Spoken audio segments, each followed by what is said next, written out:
This podcast is supported by the Rebecca Vassie Trust, a UK-based charity which promotes the art of narrative photography through granting bursary awards to up-and-coming photographers and funding public education projects like this one. This podcast has full editorial independence, and the views expressed in this series are not necessarily those of the Trust. Welcome to Season 2 of the Photo Ethics Podcast. I'm your host, Savannah Dodd, and I'm the founder of the Photography Ethics Center. Each week, I'll be talking with an accomplished photographer about the ethics of their practice.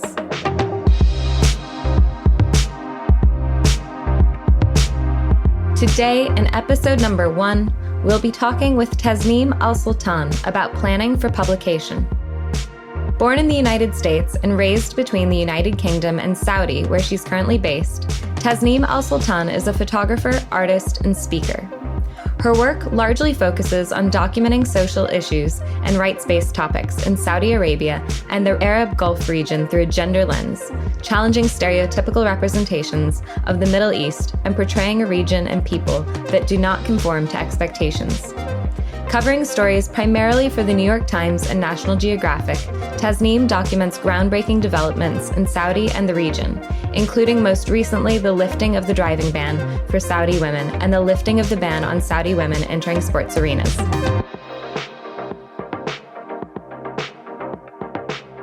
Could we start by you just telling me a little bit about your work and the kind of work that you do?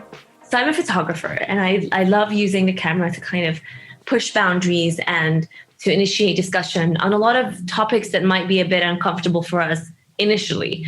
I feel, at least from my own upbringing, that there's a lot of issues that we tend to steer away from if they make us feel uncomfortable. So I try to do the opposite of why do we act a certain way? Why do we feel uncomfortable around a certain theme? Especially if there's social and gender issues, then that's usually the closest to my heart. That's really interesting, and I can imagine a really difficult work. And also I can imagine it'd be quite difficult at times to bring people along with you, like the people that you're working with, especially if you're focusing on things that are uncomfortable, things that people don't really want to talk about. Have you found that in your work, or how do you deal with that? I think not just in Saudi, but in the neighboring countries, we don't like to talk about anything that deals with poverty because we try to ignore that there are a lot of, poor people in our society. We don't want to talk about people who lack privilege because in general, a lot of us are privileged. So then there are a lot of things that we try to ignore. And the more that we ignore it, then it doesn't exist. We deny that they even exist. Mm-hmm. And I think with photography, it's a statement, but it doesn't always have to be it's not my story, it's theirs. So I hope that with a photo and a really good caption that you're trying to trigger people's emotions and evoke their thoughts to feel that, oh, there's a question. Wait, they exist? I didn't know, but yet I'm from this country or from this nation or group of people. So then I'm hoping that it makes you wonder and makes you realize that they exist. The people that you thought didn't exist before. Now, that sounds like really powerful work and really important work as well. Maybe could you tell me about how did you start out with this? Was it very natural for you to sort of start to uncover things that were uncomfortable? Or did you sort of spend some time photographing things that you weren't as passionate about before you sort of got on that path? No, I think the opposite. I started photographing first my children, my daughters, when they were much younger. And I started 10 years ago. When I started as in professionally, I was charging for me photographing people's families and then weddings. And I think the one thing that I wanted to establish myself is that my work is documentary, but it's natural, but it doesn't have huge setup. I don't use, I bought the things, I bought those equipments when I just started, but then quickly I realized that I don't want that. I don't want the equipment to be how I photograph. I wanted the story to be the lead. And the more I was connected with the people that I was photographing and their story resonated with me, that I can also share that excitement and that passion with everyone else that was seeing those photos, whether it's the bride or, a stranger. I wanted people to feel that they can relive those moments through photography. So I started investing in myself, and I started taking workshops, and I started traveling and reading books and reading blogs. And like, I really, really kind of invested my time and my energy into learning a craft that I enjoyed and loved as a child. Like, I had a camera when I was 9, but I didn't really ever think of myself as a photographer until I started charging and being able to kind of, invoice for that, for something that I thought was a hobby initially. I think that probably resonates with so many people. I think I had that experience as well, that I think I've only in the past couple of years felt comfortable enough to actually call myself a photographer. And I think it's a real imposter syndrome, I think, plagues a lot of photographers. It's something that I grew up in, photography is not a real job. Art is not a real job. You have to have an office. You have to have office hours. You have to, so it's that mindset that I grew up with, at least, to always feel like I'm not doing something real. And then it doesn't help that I'm a freelancer. And I think with freelancers, then there is a commitment from one side, but then I'm not always promised that I'm going to get a payment every month. So that doesn't help. And I think health insurance and just travels, it becomes exhausting. And I'm always kind of wary of, when will my body tell me that I can't do this no more? So I think that's one thing. And even like photographing for National Geographic, like, I have a lot of people saying, oh my God, that's amazing. But then in my mind, I'm like, is it just because I'm Saudi? Is it because there's no one else? Is it because like, I'm always trying to ask myself, do I deserve this? And I don't know if it's just a woman thing, or it's just me, or like, this imposter syndrome is always in my mind. It's always kind of something that I ask myself. Yeah, there's so much in that. I mean, I think on one hand, the whole thing about freelancers and working freelance and not having that security, I think that there's a whole really important discussion that could be had about that. And I think it's all very, very complicated. And I'm sure it is all very tied in a lot of ways to imposter syndrome. I think that's a really interesting point that I might not have connected. I think that's a really useful thing to think about. And I think you said as well, thinking about, how long is this something that you're going to be able to do for a long period of time, because it is so taxing. What are your thoughts about that? Or do you think that there's a better type of balance that you're working toward? Or do you think it's more something that the conditions that many photographers are working in is just not set up for people to be able to sustain that kind of lifestyle for a long time? Especially during COVID, I think a lot of us have realized that we can't leave our homes. We have to photograph stories that are not, outside. We can't leave our cities or our regions or our countries for most of us. So I think it kind of gave this wake-up call to a lot of us to ask, okay, what's next? How can I make it sustainable and do what I enjoy, and et cetera, et cetera, So I think for me, I've started thinking outside of the box. So I was a lecturer at university teaching English. And now I'm thinking, okay, maybe I can start teaching photography now. And I'm at least having this discussion and setting up, start meeting, universities in the country. I'm a Canon ambassador, which means I'm one of the mentors that they have. So I love teaching. And because I love that I'm feeling like, okay, I'm excited about doing something different, but with the same, with photography in mind. But this has taken me a year. I still haven't, done much with that. So we'll see what I do next year. Well, that sounds really exciting for sure. I also love teaching. I think it's really rewarding in a lot of ways. I'm wondering about maybe if you can maybe talk us through one or two of the projects that you've worked on that you've found particularly impactful, and maybe what kinds of ethical issues might have arisen. So a lot of my work is about women and their stories regards to marriage, divorce, having a man in their life, not, being single, a woman who left Saudi as a man and now is receiving, I guess, asylum in Italy to become a woman. So all these stories of women going through emotional hurdles more than anything else, more than societal and religious, I guess, obstacles. A lot of them I photograph and they're open to photography, and then they change their mind because they realize that this could be something that would put them at risk. It can bring attention that they don't want. And it's my job to respect that and understand that it's not about me, and that my time and energy to find them is usually, those are always the best stories, to be honest, the ones that I will later be asked to remove. I have to do that. I have to kind of listen, because I'm one of those people from that society, as in I understand how society can affect you directly or indirectly in a way that you don't want to put anyone else at risk. So usually that's my main, I guess, my main issue or my main trouble that I face. A lot of times also, like, I've been working on a project in the last few years, and it's about the LGBTQ community in Saudi, and also the Arab Gulf nations. And a lot of times the people that I get to photograph or interview will ask me only to photograph them and only be able to publish it if both their parents have passed away, because they've not had that discussion or sit down with their parents. And sometimes even if their parents know, they still don't want to be out in public as gay or basically a member of that community. And I think that's the reason that I always explain to them is this is not for publication yet. I not only respect that, but I also understand that this project is not to be published in the near future. It's more just to announce and state that this community has always been part of the Saudi or, Kuwaiti or Bahraini community, and that they always existed.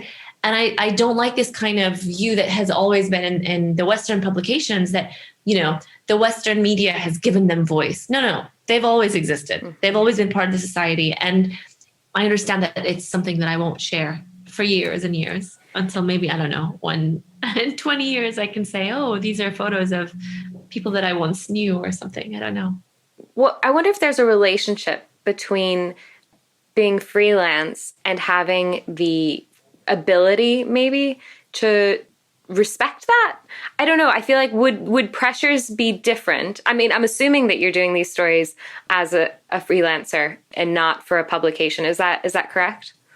Yes, but at the same time, those projects, at least the first one about women, has been published a lot of times, and it's received a lot of international recognition, which I'm very lucky for. But it's also, I don't think it changes, at least not for me. It hasn't changed the way I think. A lot of stories I worked for the New York Times for 2 years as a freelancer, but and I kind of dedicated a lot of the stories that I photographed for them, and it didn't change much. It made me realize that not all the photos that I submit are the ones that are going to be used, and it might be shifted the way that, not the captions itself, but the way that the story's direction takes place. So that kind of has, I guess, made me think that I have to take more control of my images and my stories and my captions than I did initially when I just started photographing for publications. I think that's such an important point. And I think that that's such a difficult relationship, I think, probably for photographers to navigate. I would imagine that, you don't want to set parameters that might preclude you from getting future work, but at the same time, this responsibility to the story and to the people who are featured in it. How have you negotiated that when working with a publication to ensure that it appears the way that it should and that reflects the reality? A lot of times I try to have a good relationship with the editors, and I try to explain exactly my fear and my worries about, these women have opened up their lives and let me photograph them in a way that they haven't let anyone beforehand photograph, and given me intimate access in a way that needs to be full of respect and love and admiration. I don't always photograph people that I look up to, but that doesn't mean that I can't respect them. And I love actually learning to go beyond my own judgment. So sometimes I meet someone and I have a preconceived, notion of, oh, this person has, I don't know, they need help, or they are in a way that I didn't know enough about. So I don't want to say I didn't respect them or love them. I just didn't think highly of them. And then once they open up and they give me their story, I'm in shock and in awe of how amazing they are and how sincere and how encouraging I've learned so much from the people that I've photographed that I have always come back feeling more inspired from the women that have opened up their lives. So I feel like I don't like this idea that as a photographer, you're the hero. I don't think I've done anything great. I think that I've just held a toy. I've held a camera to take stories. And if there's anything that I've done well, that it's just, I've been lucky enough to find and meet those amazing, inspirational humans that have let me into their lives. And that's it. So I have to just honor that and explain to the editors that this image can only be used in this narrative and in this story and can't be sold or, used in another fashion or means. Absolutely. I feel like what you've just said really speaks to your process, the way that you engage with the people that you're photographing, because I feel like to walk away with such a more nuanced and a deeper understanding of maybe who a person is, you have to have done the work, Mm-hmm. And I feel like that really comes through in how you're talking about this. How do you go about that especially when you're approaching somebody who maybe you don't look up to, or maybe you don't have the highest regard for? So I think because I photographed weddings initially, and I still photograph weddings now, I've worked with a few, very, very few, but with women who are very tense and would fit in the category of like a bridezilla initially. And then I have to approach this woman who's usually on the most stressed event that she thinks is going to happen in her life. And I would have to like go on, kneel on my knees and try to be as close as possible and just say, I'm here. I'm going to photograph your day as best as I can. The story is not about me, the photographer. It's all about you. And just take a deep breath and remember that you are among your most loved ones. This is the most cherished event that you'll have. And just try to enjoy your time and your day. And it's just a big celebration. No one cares about the flowers, color, and the tone and, the light and everything. And I think usually working with someone who's extremely tense on that day, again, not all of the women are, but some, very few. But learning from that, learning to work with women who are extremely stressed out, I feel, and also I think on weddings, you have to be a businesswoman, you have to be an interior designer, you have to be a therapist, you have to do so many things on that one day that you're used to juggling so many different things in one place. And I don't know, I guess that's why. So basically I try to force myself to fall in love with the person that I photographed that day. And I realized that the more I'm inspired and the more I love the person in front of me, the camera will really, really shed light in a way that's beautiful and just sensitive. And it's very different. I think you can see when you have no connection with the person in front of you. And when you do, you will try to photograph them in the way that you would want to be photographed. Have you, I'm thinking about what you're saying, and I'm wondering, so you photographed your daughters, you said, have you photographed other members of your family, and how have you found that process? Because I feel like it's a very intimate process, really, that you're describing. And I wonder how that's been for you when you're working with people who are closer to you. Yeah, for sure. I think when I'm photographing my daughters now, and they're taller than me, and they're, they're teenagers, and it's very different than when they were small and cute, and just, it was so much easier because they didn't really understand what they were doing. And now they're more like glaring at me, and, they have to have their full attitude, and like, it's just very different. But at the same time, I love photographing my family. Not always. I don't do it as much as I should and as much as I did earlier on in my career, I guess, because now it's a task and it's not the same way as before, where it was just natural. I was doing it all the time. But I do have photos where I look now and I think photographers don't photograph their families enough. Yeah. And I think it's important to document our own life. I photographed my grandmother for my projects and my youngest daughter. And my parents were part of it, but they were in the background.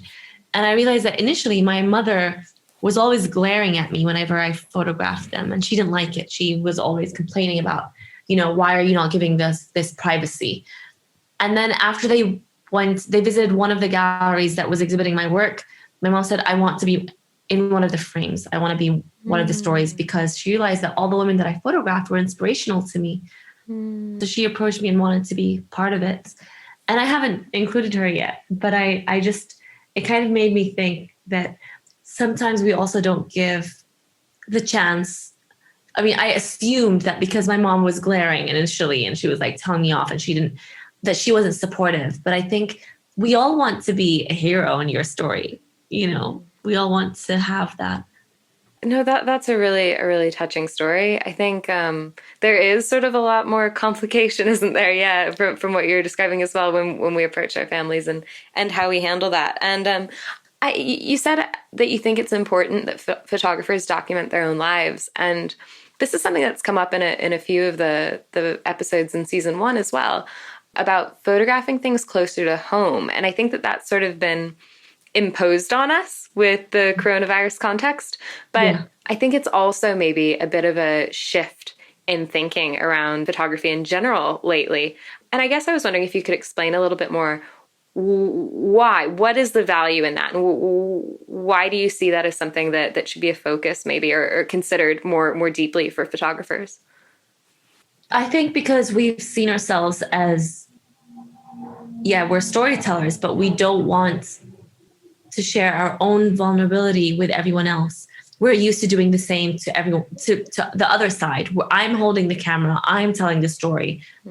I will not be vulnerable.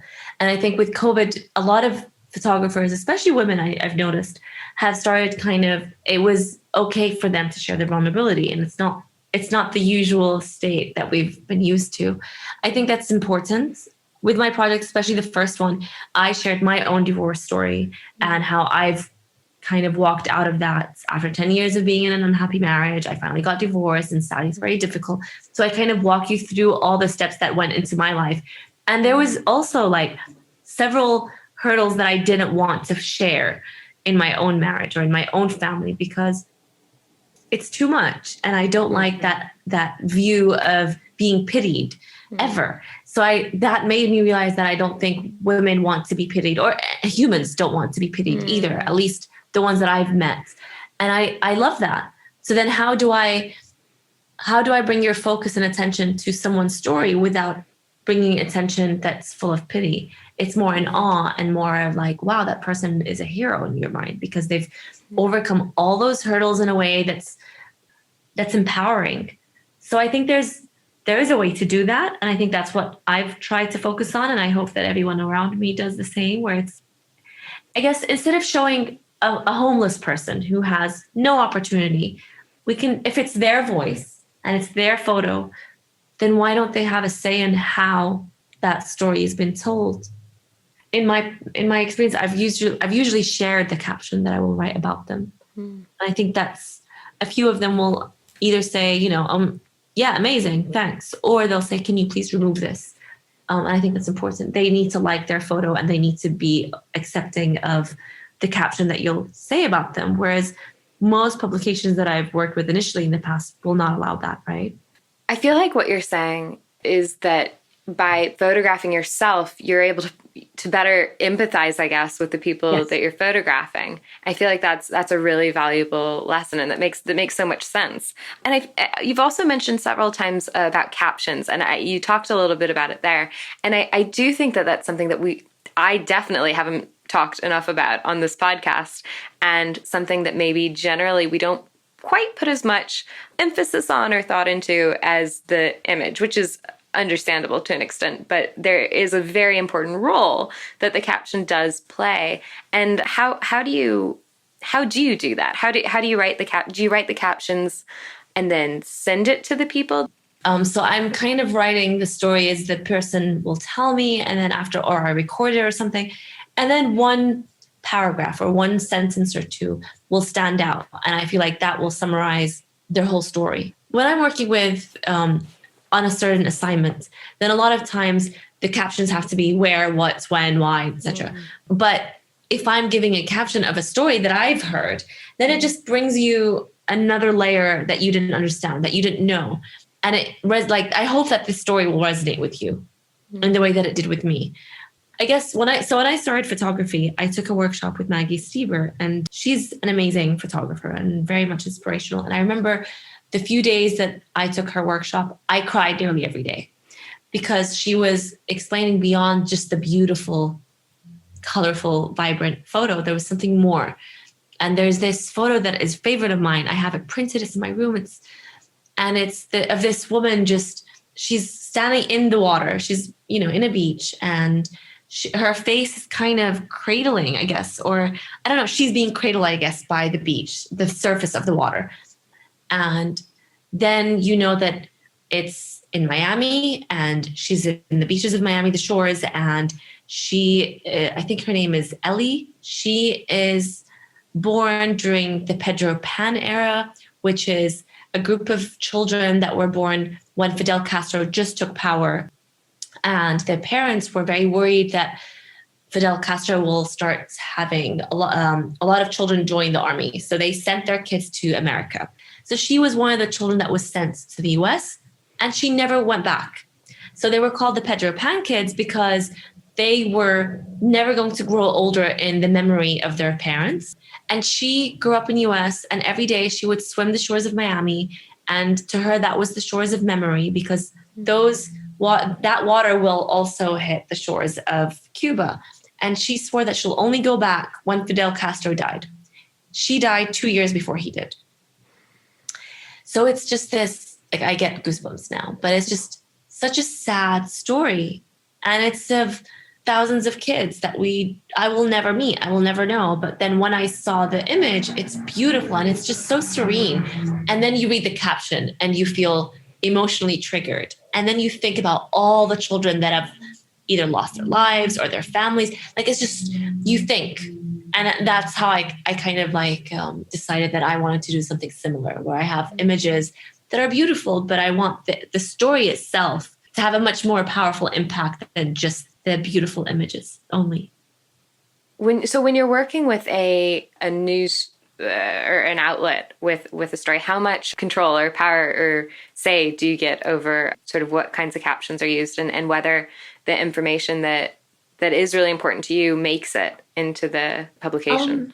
With Saudi stories, it was a bit different because a lot of the times the editors have no idea what's happening in the country. They've never visited Saudi. So I kind of have to really work on my own and keep explaining to the editors. And a lot of times I've worked with amazing editors who have really supported me and pushed me, and sometimes with writers who I explain exactly what's happening. And, I'm not allowed to go in because it's just men, or I have a press pass, but they don't want a Western publication in it.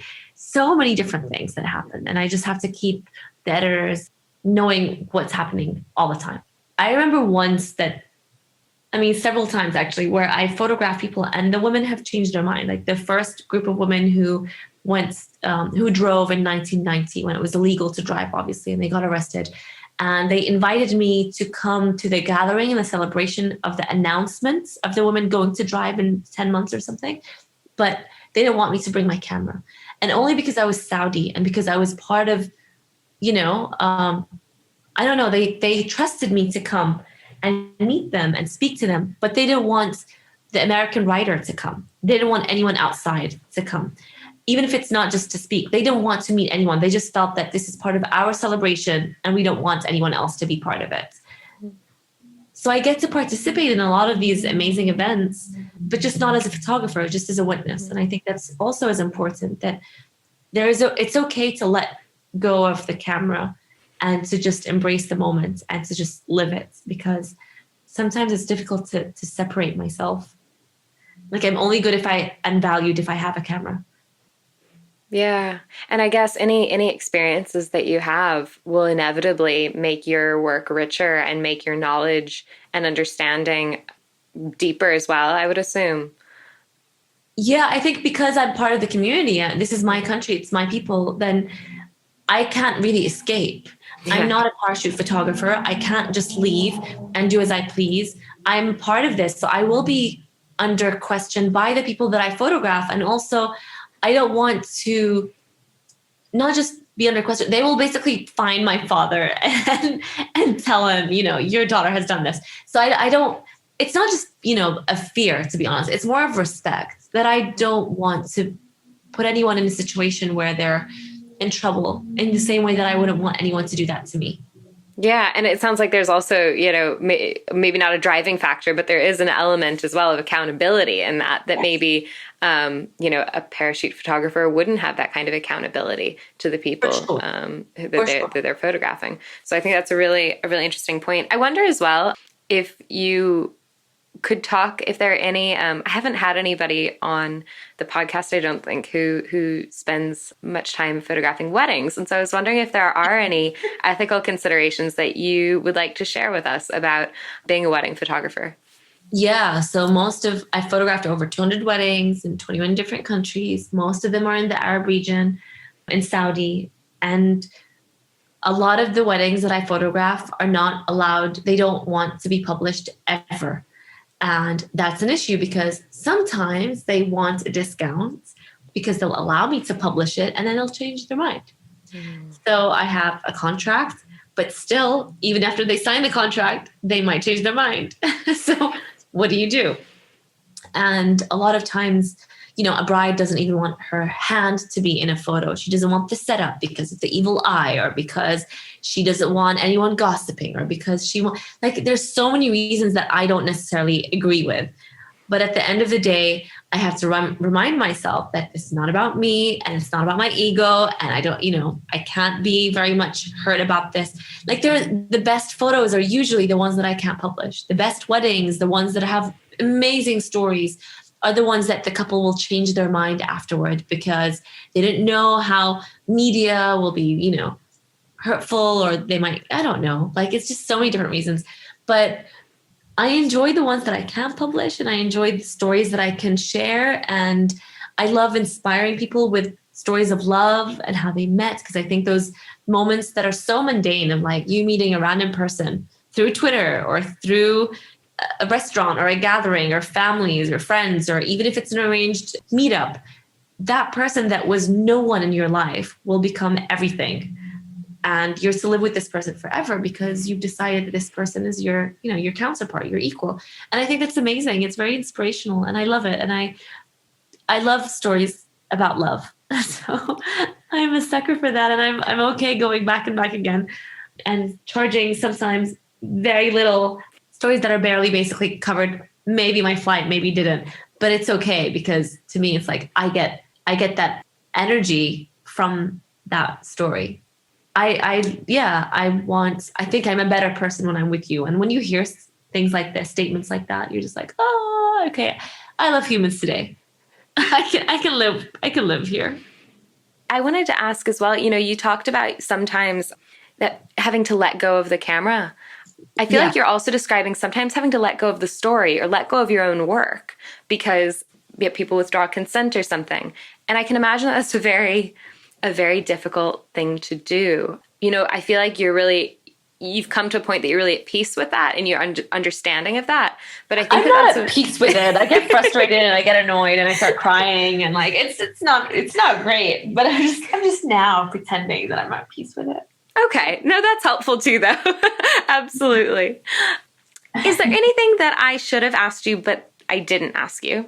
I think it's just, as photographers, it's unethical if we just take a photo and we don't let the person in front of, if it's not a public space. If it's a public space, then I think I have that leeway of you're all part of one big story, but you're not characters that I'm going to tell your story. But I don't know. I see a lot of photos, for instance, when there's war or there's poverty in it, I guess, in Myanmar, for instance, and the Rohingya refugees. Everyone flew in to photograph people at their worst moments. And I think in my mind, I'm always going through this question of well, did it help? Did anything actually change? Did the government embrace them and take them in? No. And everyone was photographing the same people at the same time. And I just feel bad for the people who are being photographed. They're going through so many things and we don't care. As the photographers, we really don't care. We're just photographing and leaving. And we're leaving them with, I don't know, all the trauma that they've suffered. So I think I don't know how I would react if I was one of those photographers there, but I hope that I would have more sensitivity and respect towards the people that I'm seeing in front of my eyes being traumatized again and again, I guess. And this sort of leads to my last question, but I do want to ask everybody, what does photography ethics mean to you? Or what does it mean to be an ethical photographer? It's to photograph humans in a way that you would want to be photographed in, when it's sensitive and it's respectful and it's not demeaning in any way. It's not bringing, like, I don't care who you are. You can be a tyrant, you can be a horrible person, but it's just the fact that I think you can ruin your own reputation by stating things. So that's your story. That's the caption, right? And if someone is amazing and smart and wonderful and inspiring, then that's their own words that they have said. But if it's a camera, then the way that you play with the light, the way that you control the portrait and the pose, it can be in a way that brings them up or also brings them down. It can be a way that's very colonialist, or it can be something that embraces the person and brings them their own voice and their own entitlement, I guess. And I think it's just, there's so many things that we need to learn that a lot of times we miss.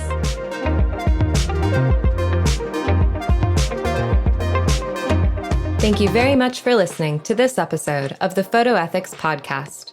The aim of this podcast is to share new insights about photography ethics with others. So if you heard something you liked, please share this podcast with someone who would appreciate it. The links to all things mentioned in this episode are available in the show notes at www.photoethics.org. Join me next week when we hear from Melissa Grew on empathy with wildlife.